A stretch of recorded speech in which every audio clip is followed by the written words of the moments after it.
The ghostly bus passenger who disappeared. This was a ghost story that my late father-in-law told me nearly 20 years ago. His story goes back some 20 years before that he mentioned his ghostly tale to me. Around 1975 he was working as a bus driver in and around the Durham area. But this story is not about him, rather a good friend of his who too was a bus driver for the same bus company. On a late summer's evening around about 10 p.m. my father-in-law's friend, who was called Peter, was making his way back to the depot down the country lanes of Durham. He was driving a single-decker bus. The bus had a door for entry and a door further along the bus for passengers to exit the bus. With the bus empty of passengers as it was his last run back towards the bus depot office. As he was driving along he noticed a young lady at a bus stop with her hand out as though she was attempting to flag the bus.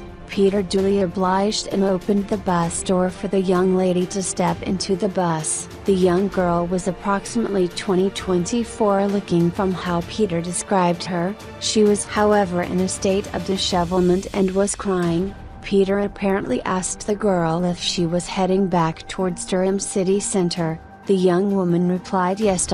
As she was crying and upset, Peter allowed her on the bus for free as he was heading back to the depot anyway. He told the woman that he would drop her off at a particular road in the city center as he was heading off to the office. The rest of the journey was uneventful for Peter. He occasionally looked in the mirror to see if the lady was okay, and had stopped crying. Peter was nearing the road where he had told the young girl he would have to drop her off. As Peter opened the doors for her to leave, there was no sign of her or movement, so Peter, believing her to be asleep, walked down the whole bus to see if he could awaken her. To his utter horror, there was no one else on the bus. In a state of complete shock, Peter drove back to the depot and called for assistance as he could not believe what had happened and he was absolutely shell-shocked. Over the next few days Peter's story started to spread and it became apparent that years earlier a young woman of the mysterious passenger's description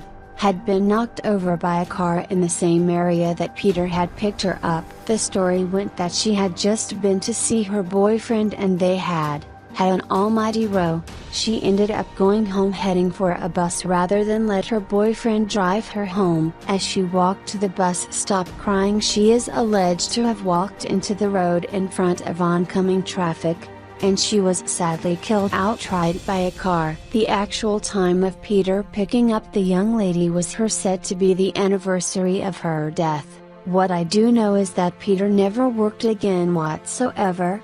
And as for the young woman, she is said to walk the country lanes of Durham searching for a lift towards Durham city center.